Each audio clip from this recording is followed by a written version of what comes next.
வணக்கம். திருப்போரூர் முருகன் துணை. குரோதி வருடம் 2024க்கு உரிய பலன்கள் தெரிவிக்கின்றேன். கன்னி ராசி நேயர்களுக்கு ராசியிலே கேது பகவான் அமர்ந்திருப்பதால் உடல் நலத்தில் கோளாறுகள் வருவதற்கும் மருத்துவ செலவு செய்வதற்கும் வழிவகை செய்யக்கூடிய காலம். 7ல் ராகு உட்கார்ந்திருப்பதால் பெண்களிடம் ஜாக்கிரதையாக பழகுங்கள். வார்த்தைகளை மிகவும் கவனத்துடன் உபயோகிக்கவும். பெண்களிடத்தில் பண வரவு வைத்துக் கொள்ளாதீர்கள்.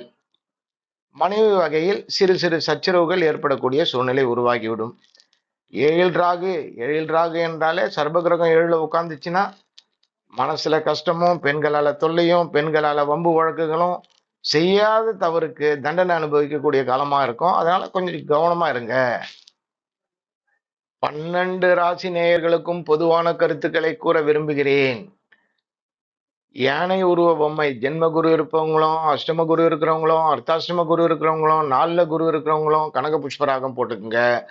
வசதி இருக்கிறவங்க தங்கத்துல போடுங்க. வசதி இல்லாதவங்க காப்பர்லயோ பஞ்சலோகத்திலயோ போட்டு வர நன்மை கிடைக்கும்.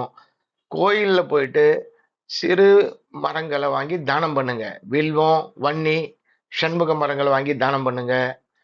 சனிக்கு தீபம் ஏத்துங்க. சனி நல்ல இடத்துல இல்லாம 2ல இருக்கிறவன், 8ல இருக்கிறவன், 7ல இருக்கிறவன், 4ல இருக்கிறவங்க எல்லாருமே சனிக்கு பிரீதி பண்ணுங்க. அன்னதானம் பண்ணுங்க. காக்காய்க்கு சாப்பாடு வைங்க. பசுக்கு அகத்திக்கீரை கொடுங்க. ராகுவால துன்பம் ஏற்படக்கூடியவங்க யாரா இருந்தாலும், 8ல ராகு, 4ல ராகு, 2ல ராகு இருக்கக்கூடியவங்க யாரா இருந்தாலும், ஞாயிற்றுக்கிழமை 4 6 ராகு காலத்துல துர்கைக்கு 2 நெய் தீபம் ஏற்றி செவ்வரளி பூ போட்டு வணங்கிட்டு வர்றது மிக்க மேன்மையை தரக்கூடிய சூழ்நிலையை உருவாக்கும்.